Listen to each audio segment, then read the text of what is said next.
Want help to grow your business? Download BRiN, the world's first business advisor in your pocket. To find out more, visit BRiN.ai or search the App Store today.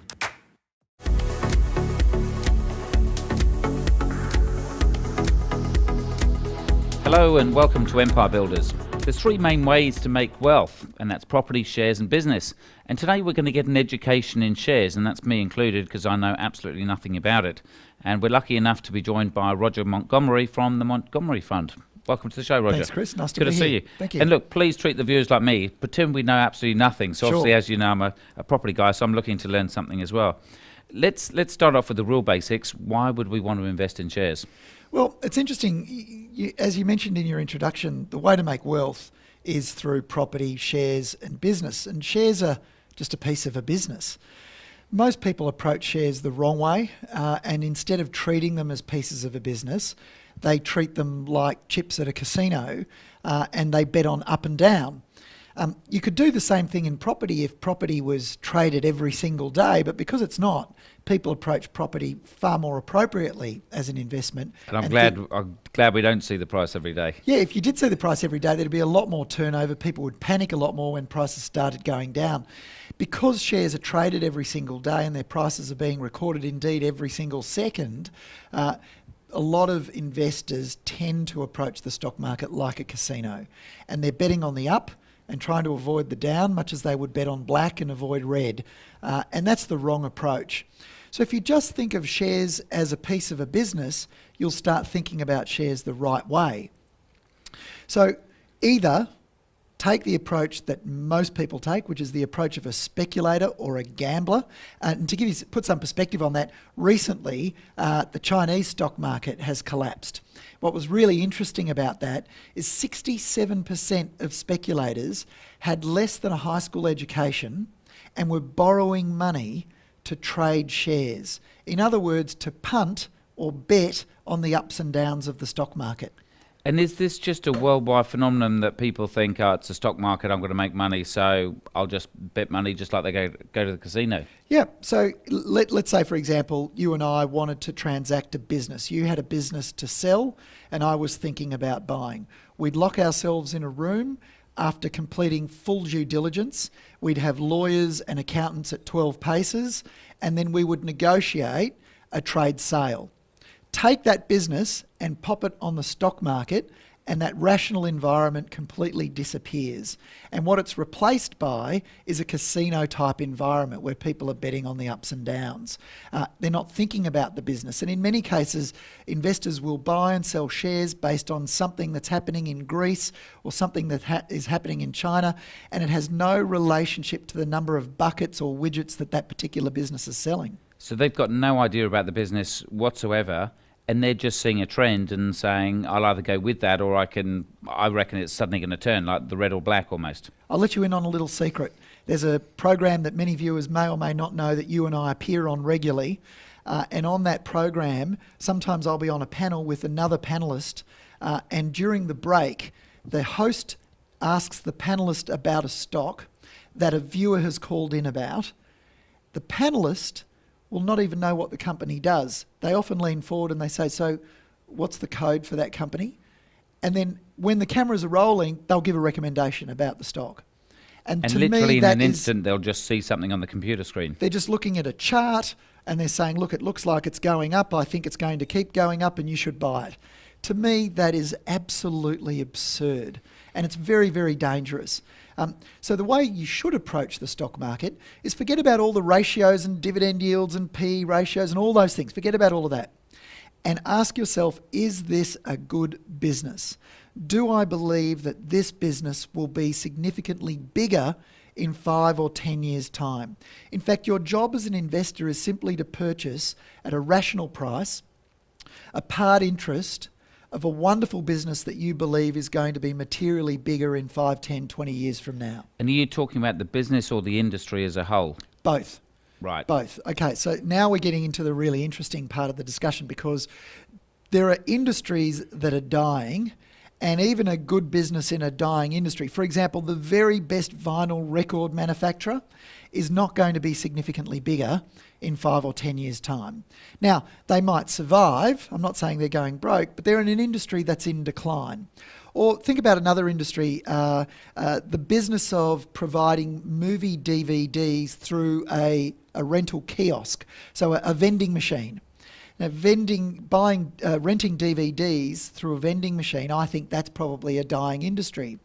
And so there are businesses that might be doing well within that, but it really is a high risk play. It's really very, very difficult to make a lot of money. So you want a good industry and a good business.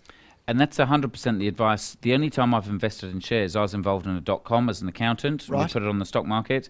The venture capitalist said, Chris, no matter how good the business is, if the market turns, the share price is going to go down. That's right. So he said, you take money off the table. So we launched at 50 cents. It went to 125, went up to 750. I took money off the table at 125. After 4 days, everyone said, you're mad. But 6 or 12 months later, when it crashed, you're taking that money off the table. Very valuable advice. So the question though is, how do you make the decision about the right time to buy and the right time to sell? So there's two parts to the equation of investing successfully in the stock market. Number one is the quality of the business and the prospects for that business, and we've just been talking about that very briefly. And the other part is the price you pay. Now, price is what you pay, but value is what you receive. And your job as an investor in the stock market is to pay a lower price than the value you get. And the great thing about prices trading every single day is that the market typically overreacts. And the same thing would happen in property. If property was traded every single day, you get overreactions. People respond emotionally to the stock market because of events that are playing out elsewhere in the world. So how do you work that out? Well, we use a simple formula for determining what the value of a business is. And in essence, the value of a business is the discounted value of the future cash flows that are going to be generated by that business. So it's always about cash flow versus assets. So if a business just had $1 million in cash in the business but no cash flow, technically what's the value then? Okay, so let's look at an example like that. Let's suppose that we had a bank account that represented the business, and it had $10 million in that bank account, and that represents the equity in the business. Yep. And let's suppose it was earning 20% per annum interest, which is the return on equity for the business. That's Yep. the same as the ROE, or the return on equity. So if we took that bank account to auction today, and we had a room full of people that wanted to buy this particular bank account, and it was earning 20% per annum and all the interest was being paid out, so none of it was being retained and compounded, well, if somebody was happy with a 10% return, they could pay twice the assets, twice the equity. They could pay $20 million for that $10 million bank account, and they would receive a 10% return on their money. How do you work that out? Well, there was $10 million in the bank account, it was earning 20%, so the cash flow was $2 million a year. If you pay $20 million for that bank account, you're going to receive $2 million a year, which is 10%. So you could pay double the assets or double the equity. There's no debt. So double the assets equal the equity in that case. You could pay double and you'd end up with 10%. If you paid $40 million, you paid 4 times the equity, you'd end up with 5% return on your money. So we're interested in working out what we think the business is worth based on the return we want to receive, again, based on the profitability of the business or the bank account, the return on equity. Now, we turn the stock market on. Let's say we believe the business is worth $20 million. We turn up to the great auction room that is the stock market, and we find there's no one there today. And we can buy that particular business for $15 million, and we think it's worth 20, and so we'll buy it. But if we turn up to the auction room, we turn the stock market on, and we find that the room is full and everybody's madly paying 60, 70, 80, $90 million for this business that has $10 million of equity earning 20%, we zip up our wallets and we don't buy the shares. And so if I'm borrowing money to put in the stock market and my cost of capital is 10%, I want a bigger return than that. If you're only borrowing at 3% because you've got a cheaper cost of funds, you can afford to effectively buy the stock and make a profit where suddenly I'm going to make a loss. Exactly. So we might have different values for that stock. Yes. Because our cost of funds is different. But just remember this basic rule: the higher the price you pay, the lower your return. And it's the same in property, it's the same when you buy a business, it's the same when you buy shares.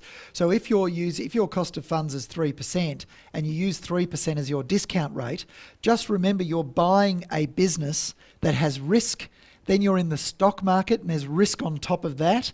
And so you need to use a discount rate or a rate of return, we call it a required rate of return, that is sufficiently high enough to compensate you for the risk that you're taking. So 3%, we wouldn't use 3%. And so what amounts are people typically taking? Are they saying, right, I need double the return or triple the return?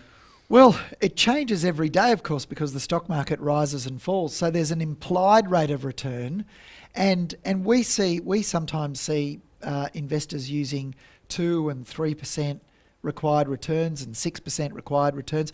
We think business is so risky that you need at least a 9 or 10% return in the current environment to cover the risk. If interest rates go up, though, obviously your required return rises as well. And investors need to understand that interest rates act like gravity on the value of all assets. It's blind in terms of its influence. Gravity is invisible, but it acts to pull everything down. As interest rates go up, they get stronger. And so if you know you're going to get a satisfactory interest rate from money in the bank, then people will take money out of the stock market, they'll take money out of property, and they'll put it in the bank. And so the valuations as well as the prices will come. To continue enjoying this presentation, download BRiN, the world's first business advisor in your pocket. To find out more, visit BRiN.ai or search the App Store today.